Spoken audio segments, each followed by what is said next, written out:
tanto jugando suelto como en competición. Tanto si se trata de un rápido 9 hoyos o de un gran 36. Tanto si juegas bajo presión o arrasando, siempre das lo mejor de ti. Nuevo Fuel de FootJoy.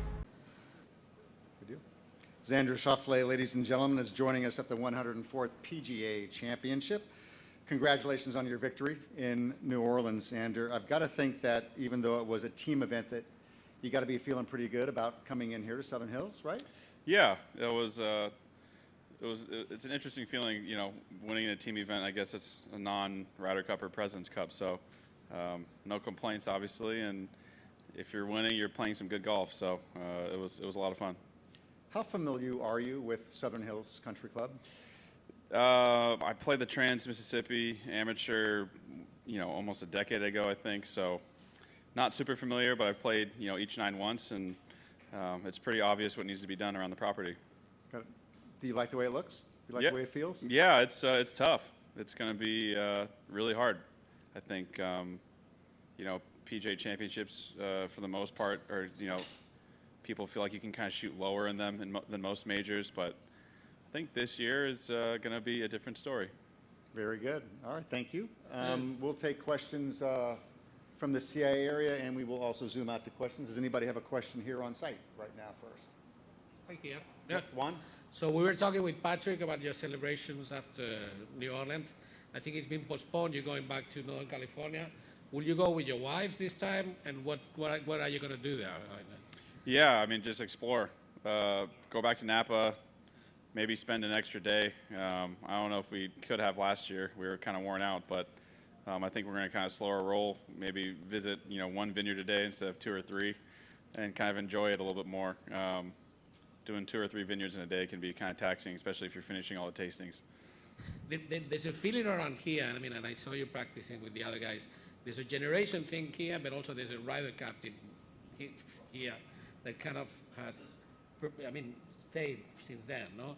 And there's this camaraderie. Yeah, there's something going on with you guys. I mean, there's a familiarity, and we're just comfortable around each other. You know, we shared a really special moment.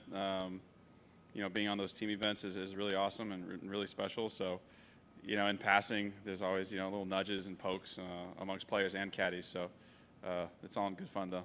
Yeah.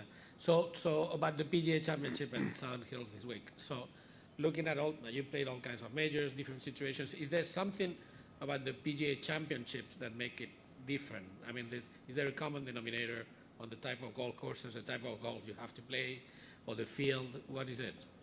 I mean, it's unique with the 20 PGA pros, you know, competing and qualifying for the tournament. That makes it unique compared to the others. But to me, a major championship's a major championship. We have 4 a year, and you're trying to show up to all 4 of them. So, you know, like I said, I feel like sometimes, you know, I think historically lower scores have been shot, I guess. And I think at Augusta, when it was soft and wet, you know, some low scores were shot there in November. But Southern Hills is no joke. You know, it's gonna take a lot of patience and a lot of good quality shots just to kind of shoot around par.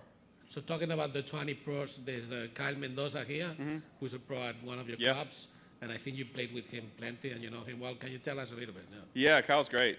He's obviously a great player. He's you know, qualified for regular PGA Tour events as well, and I think he played at Farmers. He's not the longest guy, but you know, he made the cut at the Farmers, which was awesome. It was really exciting for the Farms Country Club and Rancho Santa Fe, you know, for him to do that. So Kyle's been great. Kind of played with him in San Diego, got to know him a little bit better, and you know, pulling from this week. And specifically about maybe your game or technically, you've been working on a few things this year, no? And trying to make some adjustments. Are things coming together? Yeah, I think so. I mean, I just kind of getting back to what I do. It's easy to sort of steer the ship the wrong way, and not the wrong way, I guess. It was more of an understanding thing of me, trying to understand what I do, which was a process, and then me being kind of, you know, stubborn like I am. I steer my ship in the wrong direction at times, and just trying to get back to sort of what I do. And last week was sort of a testament to that, just being kind of out of it and then coming back. I enjoyed doing that. Obviously, to that extent, was really nice. It was kind of a cherry on top to finish with the 61 last week. But whenever you're playing bad and can kind of get back in position and shoot a good score, it's always a really good thing for the player in terms of confidence. So you have players here at the highest level like you that have a lot of people around them working on their swings, on their technique, and all that, it looks like you are more able to self-correct most of the time. Normally, yeah. I mean, I think Augusta was a really good example of me not being able to. And so since then, I've been in Las Vegas a lot, and I have kind of been practicing more than I play.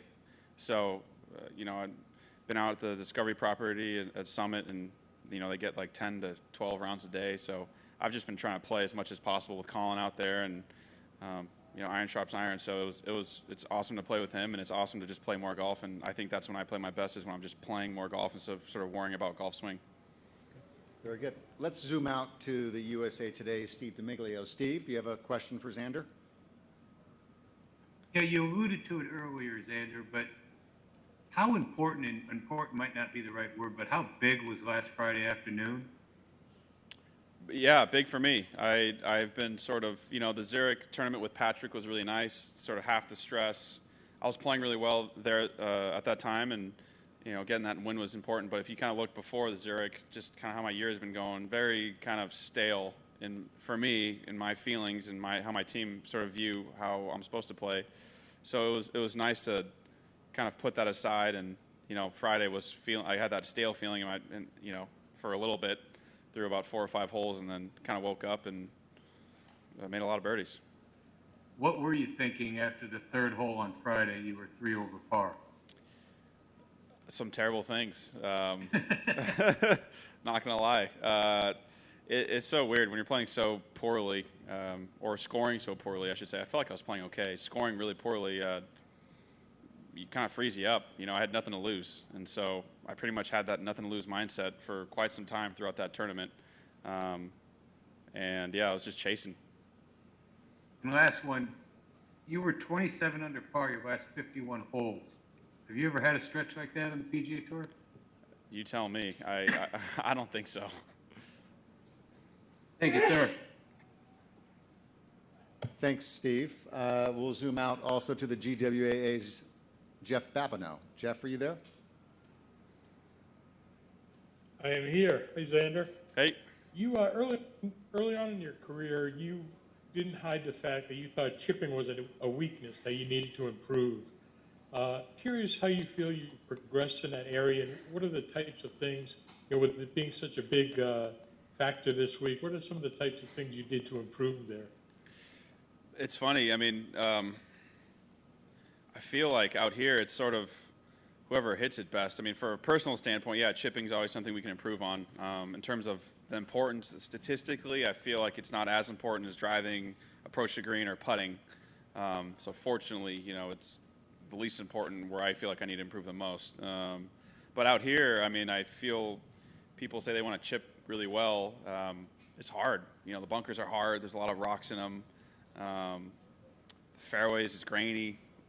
You're hitting up to greens, a lot of runoffs. So I think Austin told me, my caddy, 46% was a average in scrambling last time a big tournament was here, and I don't see anyone, getting to 70 or 75% for the week. If it's that difficult, maybe a few guys on tour can, but it's sort of the guy who's going to hit the most greens and really keep the hole in front of him is the one that's going to do the best. Yeah, as you kind of work backwards on this course, I mean, it's going to be really big, I would think, to get the ball in play and attack from there. What would you assess as the biggest ask of this golf course? There are a lot of asks, honestly. You just have to play smart. They're going to be long rounds, not just because you're hitting over, other greens and waiting, stuff like that. It's going to be long just because you have to really think. You have to be smart. You can do the whole chip up, chip down, chip over, chip back off the front of the green type deal out here, especially with, winds blowing, 20 to 30 miles an hour, which is what's forecasted. So it's going to be a mental battle, and you really got to stay patient. And, sometimes hitting it to 50 feet is a good shot. And you've had some, final question, you've had some nice runs at majors, the close calls at, the Masters, good finishes at the U.S. Open. What tells you internally that you're ready to get this done? I